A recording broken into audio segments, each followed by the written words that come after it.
En République démocratique du Congo, Félix Tshisekedi, réélu en décembre dernier, effectue en ce moment son second et dernier mandat. Cette semaine, lors d'une prise de parole à Kisangani, dans le nord-est du pays, le président s'est exprimé au sujet d'un projet de réforme constitutionnelle soutenu par son parti, l'UDPS. Notre constitution n'est pas la bonne. Cela exige que les intellectuels du pays se réunissent autour d'une table pour étudier cette problématique. S'il faut changer le nombre de mandats présidentiels, il n'y a que le peuple congolais qui avait insisté sur la question qui peut le faire. Ce n'est pas une affaire du président de la République.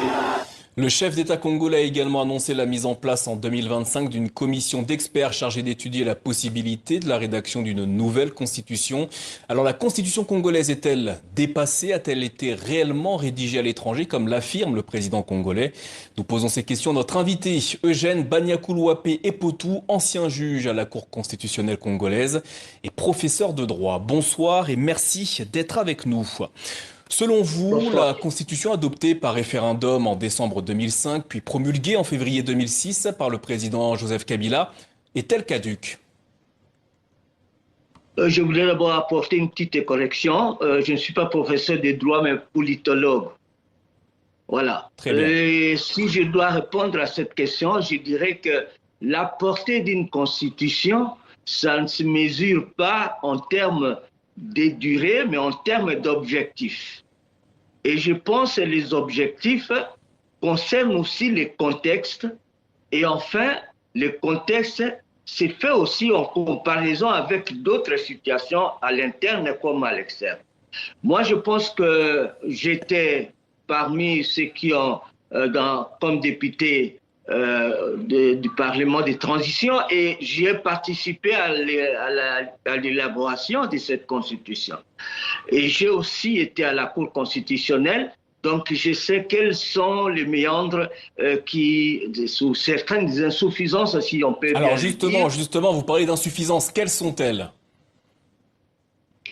La première insuffisance, à mon sens, puisque je suis dans un juridique des droits économiques et sociaux, c'est qu'on n'a pas, dans l'article, on n'a pas déterminé dans les droits civiques et politiques, on n'a pas déterminé ou on n'a pas fait allusion suffisamment de droits économiques, sociaux et culturels qui sont en vogue aujourd'hui, qui sont les éléments qui déterminent et à la fois la société et l'économie de la société.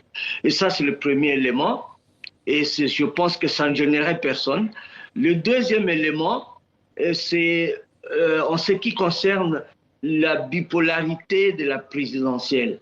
C'est que vous avez d'un côté le président de la République qui est le chef de l'exécutif et de l'autre côté, vous avez le Premier ministre qui est chef du gouvernement. Alors, Eugène Banyakoulouapé Epotou, selon Félix Tshisekedi, plusieurs mesures du texte actuel handicapent le bon fonctionnement de l'État, exemple avec les délais de formation du gouvernement ou encore les conflits qui opposent gouverneurs et députés provinciaux. Dans ce cas, est-ce que le président congolais a raison dans sa volonté de réviser la Constitution?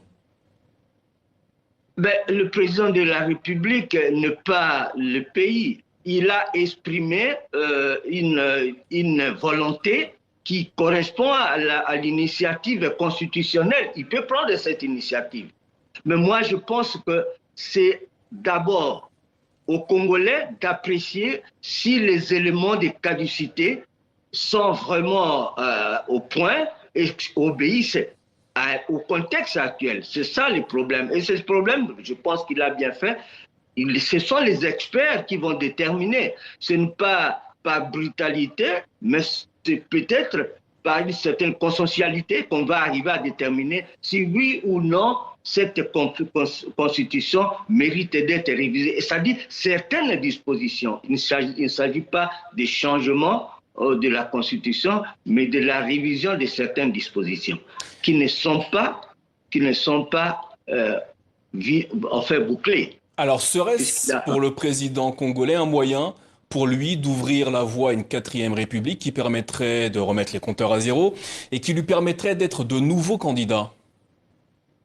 Non, je ne pense pas directement, du moins il ne l'a pas encore exprimé, je ne suis pas son représentant, il ne l'a pas encore C'est exprimé. pourtant ce qu'expriment certaines voix dans l'opposition. Oui, et ça c'est tout à fait, nous sommes en démocratie. S'il y a certains opposants qui trouvent qu'il y a une tendance à prolonger un mandat par la voie d'une révision constitutionnelle, c'est de leur droit de s'opposer. Mais je pense que le président ne s'est pas encore exprimé en ces termes. Nous avons manifestement perdu le contact avec notre invité en RDC. Eugène Baniakoulou-Wape-Epotou, est-ce que vous m'entendez ? Oui, je vous entends. Voilà, je vous interrogeais sur l'opportunité d'entamer une telle réforme. Mais j'ai dit que nous avons connu, quand j'étais membre de la Cour constitutionnelle, nous avons connu le même problème, la tendance du président en l'exercice à ce moment-là de vouloir réviser la Constitution pour prolonger. Et moi, j'étais parmi les juges qui s'étaient opposés à cette disposition. S'il s'agit de mandat, on s'était opposé et comme on n'était pas d'accord, on a démissionné. Mais aujourd'hui, je pense que le même exercice, le président, comme il dit, il invite les experts vont étudier et puis je pense que les institutions de politique vont s'investir aussi. Ils ne sont pas spectateurs, mais ils sont acteurs. Et donc, moi, je pense qu'on va aller dans le sens où, si ce n'est pas opportun, bon, le président ne peut pas faire du forcing. Merci Eugène Baniakoulou-Wape-Epotou. Merci d'avoir répondu aux questions au sujet de la probable révision constitutionnelle.